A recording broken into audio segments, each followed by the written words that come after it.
Islam di masa Nabi Muhammad itu yang paling penting dicatat adalah Islam ketika Nabi Muhammad sudah hijrah ke Madinah, di mana kota Madinah ini yang sebelumnya bernama Yastrib tergambar sebagai umat yang penuh toleransi, umat yang rukun satu sama lain, hidup berdampingan meskipun berbeda secara agama.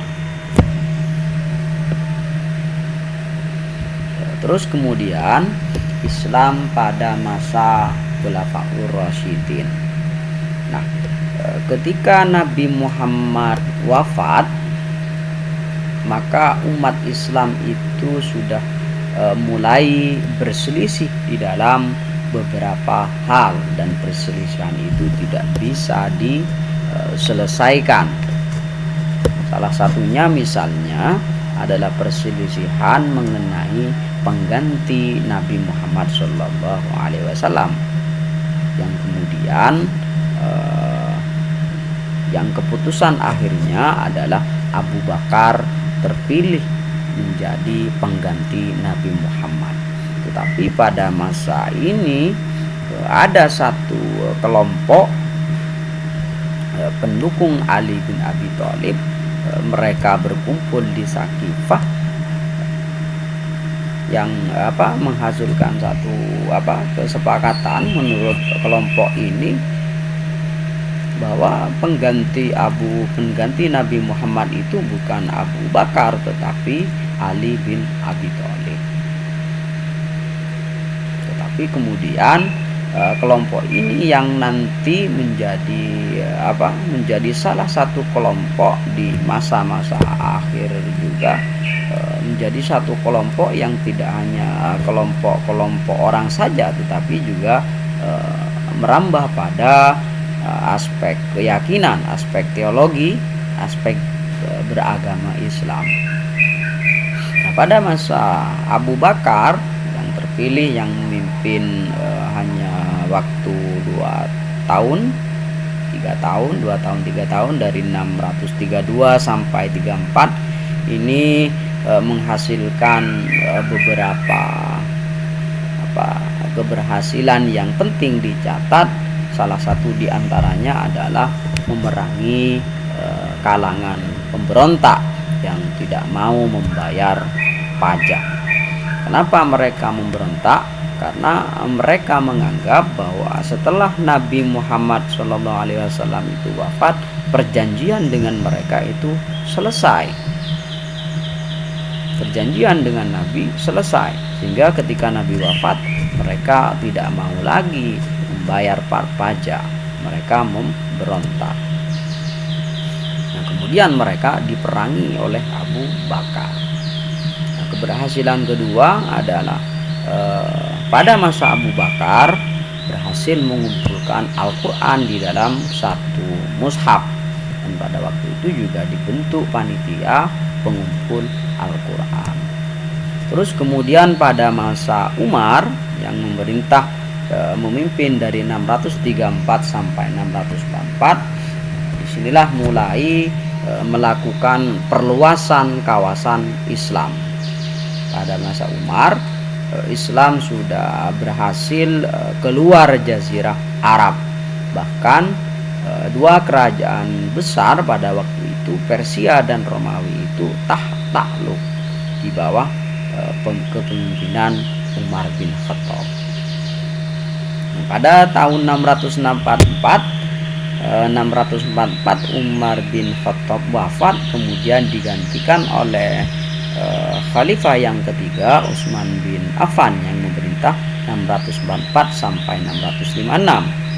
Di sini Utsman masih terus melanjutkan perluasan kawasan Islam sebagaimana dilakukan oleh Umar. Perluas keberhasilan Utsman itu mencapai Turki, Siprus, Afrika Utara sampai Asia Tengah. Hal yang sama juga dilakukan oleh Utsman adalah melanjutkan penyusunan mushaf yang sebelumnya dilakukan oleh pada masa kepemimpinan Abu Bakar. Nah, mushaf di masa Umar ini sudah tersusun menjadi satu mushaf yang dikenal dengan mushaf Utsmani. Mushaf Utsmani itu adalah Al-Quran yang umumnya digunakan oleh orang Islam di Indonesia, seperti mushaf kita itu mushaf Utsmani. Terus pada masa Utsman ini juga muncul perpecahan karena pembagian kekuasaan yang dilakukan oleh Umar itu dianggap tidak merata, tidak adil. Bahkan sampai ada tuduhan komunisme, nepotisme juga terhadap Utsman bin Affan. Nah, perpecahan ini terus berlanjut, bahkan semakin tajam pada masa pemerintahan kepemimpinan Ali bin Abi Thalib 656 sampai 661, di mana muncul pendukung Ali dan pendukung Muawiyah bin Abi Sofyan,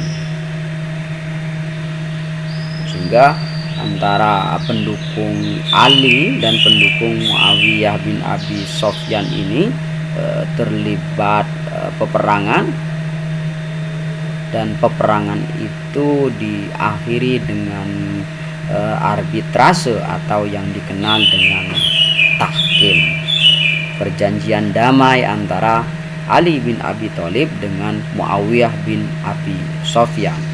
Walaupun dalam perjanjian ini sebenarnya banyak Ali bisa dikatakan sebagai orang yang telah ditipu, karena pada akhirnya karena arbitrase, karena tahkim itu Ali tidak lagi menjadi khalifah dan kepemimpinan digantikan oleh Muawiyah bin Abi Sofyan. Tapi dalam peristiwa tahkim ini juga muncul satu kelompok yang tidak setuju dengan perjanjian damai Ali dengan Muawiyah bin Abi Sofyan, yaitu kelompok Khawarij. Sehingga pada masa akhir-akhir kepemimpinan Ali bin Abi Thalib ini sudah ada 3 kelompok Islam. Pertama, kelompok Ali yang dikenal dengan kelompok Syiah, kemudian kelompok Sunni atau kelompoknya Muawiyah ini, terus yang ketiga adalah kelompok Khawarij, mereka yang memiliki keyakinan atau paham bahwa Ali itu adalah kafir karena menerima perjanjian damai dengan Muawiyah bin Abi Sofyan.